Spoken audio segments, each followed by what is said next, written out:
Welcome to the deep dive, where we try to cut through the noise, get to the essential stuff on complex topics. That's the goal. And today we're really zeroing in on something kind of unseen, an unpriced liability that's quietly building up on the balance sheets of, well, pretty much every company using AI these days. That's exactly right. Mm. We're talking about something called trust debt. It's a new metric, really revolutionary. You can think of it like a credit score, but for AI competence. A credit score for AI. Okay. Yeah. And our mission today really is to understand how this quantifiable gap between what AI promises and what it actually delivers, how that can be measured, how you can manage it, and maybe even turn it from this invisible risk into something quantifiable, an asset even, insurable. Okay, so let's dive into that then. Trust debt. Yeah. What exactly is it? What are we measuring here? Well, at its core, trust debt is it's the measurable gap, the drift, we call it, between a system's intent, like what it's documented to do, its stated goals. What you want it to do. Yeah. Exactly. And its reality. So what the code or the AI actually does in practice, it's I think it's fair to say it's the first computable expression of organizational suffering, the kind that compounds invisibly. Until something breaks. Until catastrophic failure. Yeah. So it's not just like messy code, it sounds deeper. Can you give us a more concrete example? How does this drift actually show up for a company? Sure, absolutely. Think about a customer service chatbot. Pretty common, right? Right. The company's intent, clearly, is for it to be helpful, solve problems fast. Yeah, get the customer off the phone or chat quickly. But in reality, maybe it gives frustrating answers, Mm-hmm. unhelpful ones. Customers just get annoyed and leave the chat. Or leave the company altogether. Exactly. And some sources suggest that as much as 0% of customer turnover can be pinned on AI frustration. That is unmeasured trust debt, causing real, tangible business loss. Wow, 40%. That's huge. So, okay, why is this becoming such a critical problem, like, right now? What's the urgency? Well, it's really being pushed by two major forces, I'd say. Yeah. First, just a lot of AI projects are failing, plain and simple, because this drift isn't being You measured. build it, deploy it, and then it doesn't work as hoped. Precisely. And second, and this is crucial, you've got new regulations coming fast, Right. like the EU AI Act. Ah, right. Heard about that. Yeah, prohibitions start applying in 2025, full compliance by 2026. And these laws demand auditable proof of AI alignment. Safety. The basic problem is you just can't ensure what you can't measure. Okay. And without some kind of quantifiable standard for AI competence, companies are carrying these massive unpriced liabilities.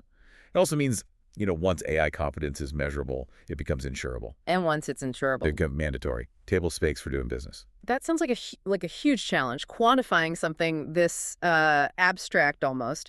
How does IntentGuard propose to even tackle that? Yeah, it's a big problem. Our strategy is, we call it a Trojan horse approach. Oh. It starts with releasing a free tool, open source, an NPM package, actually, for developers. And it measures trust debt right in their code bases. Just in the code itself? Yeah, initially. It's a developer-friendly thing. Helps engineers see where their documentation doesn't match their actual Git commits, a common pain point. Okay, I see the appeal for developers. But how does a free code tool turn into a solution for, big enterprise AI risks? It's a layered adoption model. It works in stages. Think of it like this. Okay. First layer, the hook. Developer finds the free tool, sees, oh, my code doesn't match my docs. Happens all the time. The NPM installs -G IntentGuard. Instant value, right? Easy enough. Second layer, the habit. They start using it daily, maybe integrate it with Git hooks to block commits that add too much debt. That becomes part of their CI/CD pipeline. Stops technical debt building up. Makes sense. Preventing the problem. Exactly. Then layer 3, the lock-in. This is where it gets strategic. The free tool creates what we call a forcing function. This forcing function. Yeah. We plan to do public audits. Say, analyze React, the popular framework. We publish their trust debt score. Imagine a blog post. React has 127 units of trust debt. And hey, that's actually good. Why is that good? It sets a benchmark. It creates FOMO, fear of missing out. CTOs start asking their teams, hey, what's our trust debt score? Ah, I see. Comparison. Right. Legal teams start wondering, is high trust debt a legal liability for us? And then with regulations like the EU AI Act kicking in and insurance companies saying lower trust debt means lower premiums. It becomes essential, mandatory, like you said. Mandatory, exactly. And that leads to layer 4, the platform. Every measurement from the free tool, every analysis, it actually helps train our core semantic understanding, makes the whole system smarter. To more users, improve the product. Significantly. Better categories, stronger defense for our core tech, which is patent protected. So this bottom-up adoption by developers creates really powerful top-down demand from executives. Interesting. It sounds like you're really challenging some deep assumptions in computer science here, especially around how we handle data and logic. What's the fundamental problem you're actually solving? Yeah, that's a good question. For, over 50 years, the whole industry has basically followed this rule. Keep the logical layer and the physical layer of data separate. Right, abstraction layers. Exactly. Big names, authorities in the field, they explicitly teach away from unifying them. They talk about brittleness, maintenance nightmares. Okay.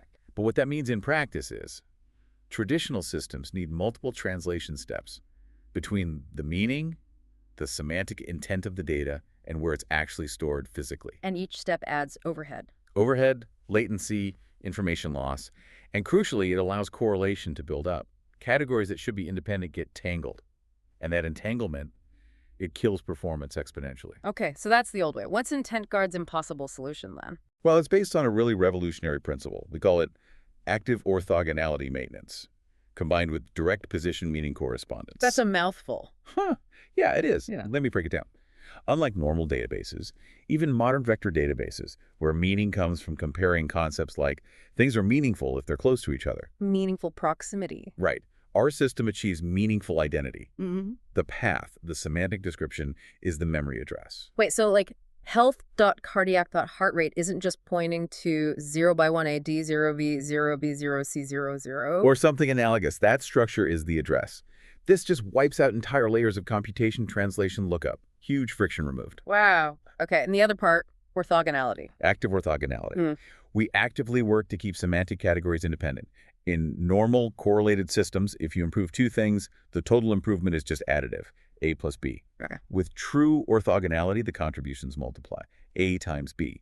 That's how we see these massive performance gains, 100x, 1000x. You mentioned some examples earlier. Yeah, sources confirm things like a 3,750x speedup in supply chain optimization, 361x in medical diagnosis. This isn't just theory. We found there's a scientific sweet spot, keep correlation around 10%, and you get over 95% of the multiplicative benefits with less than 5% of the complexity cost. That's a fundamental shift.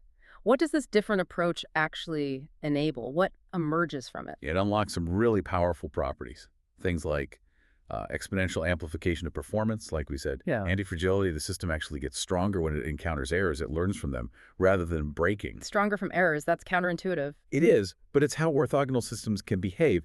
And inherent explainability, you can always trace the why behind a decision. And crucially, for trust debt, it allows this logical drift to show up as physical, measurable hardware events. Cache misses, pipeline stalls. So you can measure the abstract drift by looking at concrete hardware signals. Exactly. It makes AI safety and competence quantifiable at the hardware level for the first time, really. Okay, so practically speaking, how does the system actually measure this trust debt?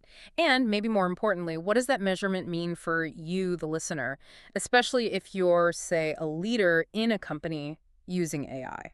Right. So the system uses what we call an asymmetric comparison.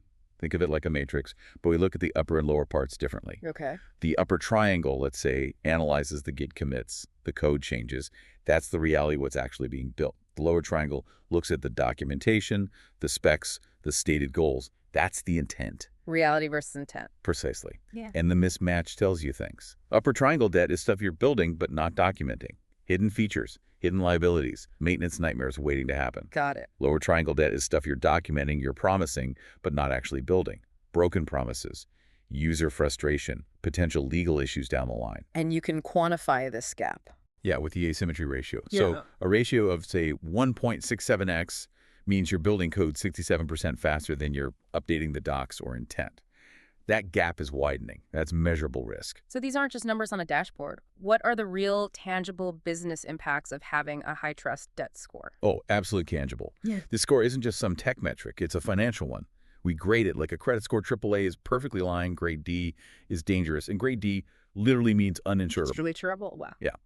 And each unit of that AI drift, that debt, we estimate, can translate to maybe $50 to $500 per day in potential liability exposure. Per day. Per day. And it hits performance directly. Remember the correlation issue. If we detect high correlation, say 27.3% in one analysis we saw, that breaks the orthogonality. That can mean losing up to 30% of your potential speed gains. Just gone. Okay, so liability, performance loss. What else? Regulatory fines. Big ones. The EU AI Act. Penalties can go up to 7% of global revenue or 35 million, whichever is higher, for non-compliance. And ultimately, like I said, insurability, high trust debt. You might just not be able to get insurance for your AI systems. And in this regulatory world, that increasingly means you can't operate. No insurance, no business, period. So for our listeners, the leaders, the executives navigating this AI world, what's the core message you want them to take away from IntentGuard? The core message is, look, you're not just running a company anymore. If you use AI significantly, you are also effectively underwriting its risk. A underwriter CEO. Exactly. IntentGuard gives you the first real actuarial data to make that risk visible, measurable, and therefore insurable. It takes what you might think of as just hidden tech debt and puts it on the balance sheet as a quantifiable asset or liability. And it's actionable. That's the goal. Not just, hey, you have a problem, but look, fix this specific issue right here, and you can drop your trust debt score by 30 points. That gets you closer to being insurable, closer to compliance, specific, actionable insights. It really sounds like you're building something foundational here. What stops someone else from just copying this idea? What's the protection?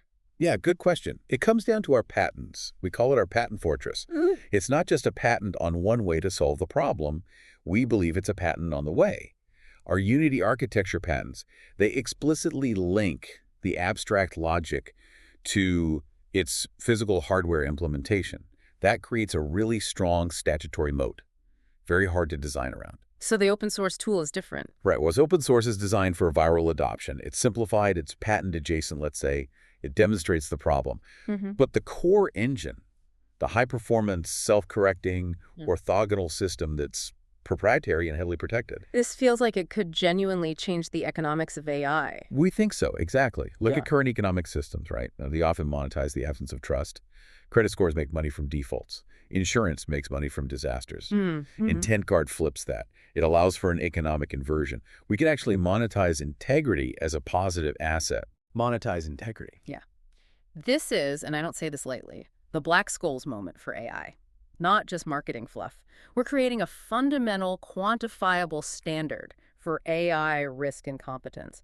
And by doing that, we unlock this potentially multi-trillion-dollar market for AI insurance, governance, compliance. Because we define the standard. Our projections show this whole approach leads to like 5x faster adoption and much higher revenue compared to just selling enterprise software the old way. So that free developer tool, the Trojan horse, it's not just marketing. It's absolutely strategic to the whole plan. Absolutely critical. It creates the forcing function, like we discussed.